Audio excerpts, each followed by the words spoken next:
Good morning students. बेटे आज हम करेंगे types of bank. Types of bank में हमारे पास जो बैंक हैं वो हमारे पास 7 टाइप्स के हैं। Central bank, industrial bank, exchange bank, agriculture bank, saving bank, central bank और इंडिजीनियस बैंक। सबसे पहले हम करते हैं कमर्शियल बैंक। कमर्शियल बैंक जो हमें पैसा जमा भी करवाते हैं और हमें उधार भी मिलता है।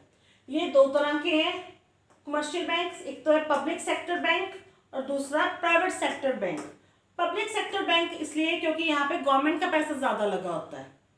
इसकी एग्जांपल है आपके पास bank of Baroda, SBI, state bank of India, Punjab national bank, Canara bank, Indian bank, central bank of India.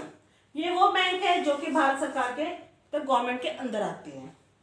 Private sector bank, इनका जो मैनेजमेंट है वो एक ग्रुप ऑफ पर्सन देख रहा होता है, एक कमेटी देख रही होती है।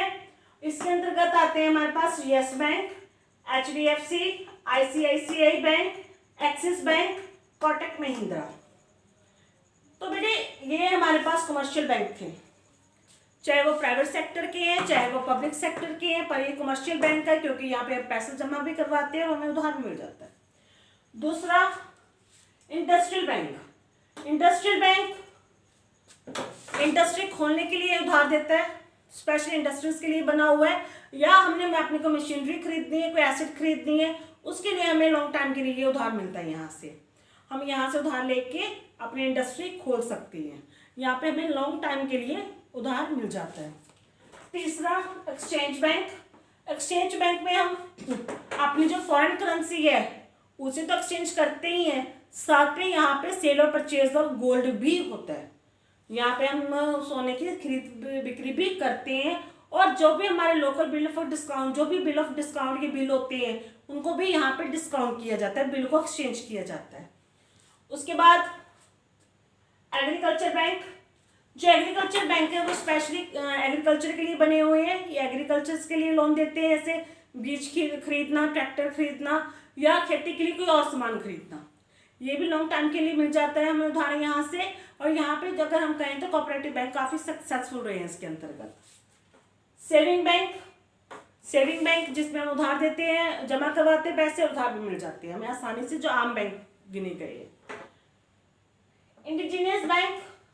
बेटे ये वो उस टाइप का बैंक है जिसमें एक महाजन या बनियाज होते थे, वो क्या करते थे अपने पैसों को उधार देते थे। विलेज वगैरह में ज़्यादा मिलते थे हमें गाँव में, तो वहाँ पे ये क्या करते हैं कि पैसे ज़्यादा रेट पे इंटरेस्ट लेके पैसा उधार देते हैं। Central bank. Central bank, central bank मतलब स्टेट, जो हमारा RBI है, रिजर्व बैंक ऑफ इंडिया है, उसे सेंट्रल बैंक कहते हैं हम। जो सेंट्रल बैंक है सारे रूल्स रेगुलेशंस सेंट्रल बैंक की तरफ से इशू किए जाते हैं। ये बैंक ऑफ द बैंक है, बैंक जो सारे बैंक हैं इसके अंतर्गत आते हैं। सारे जो रूल्स हैं वो सेंट्रल बैंक द्वारा इशू किए जाते हैं। सेंट्रल बैंक रूल बनाता है और बाकी बैंक उसे फॉलो करते हैं। ये एक गवर्नमेंट बैंक है, सरकारी बैंक है। सरकारी बैंक है, यहाँ पे ही सरकार को उधार देता है, सरकार को लोन भी दे सकता है ये। तो इसकी तरफ से जो रूल्स बनाए जाएंगे वो सारे बैंक वाले पूरा करेंगे। दूसरा, यहाँ पे हम अपने अकाउंट्स नहीं खोल सकते, यहाँ पे बैंक्स के अकाउंट होते हैं। जो बाकी बैंक बने हुए पूरे इंडिया में उनके अकाउंट्स कहाँ पे होंगे? आपके सेंट्रल बैंक में। हमारे पर्सन्स के अकाउंट इसमें नहीं होते। ये आपके पास टाइप्स ऑफ बैंक।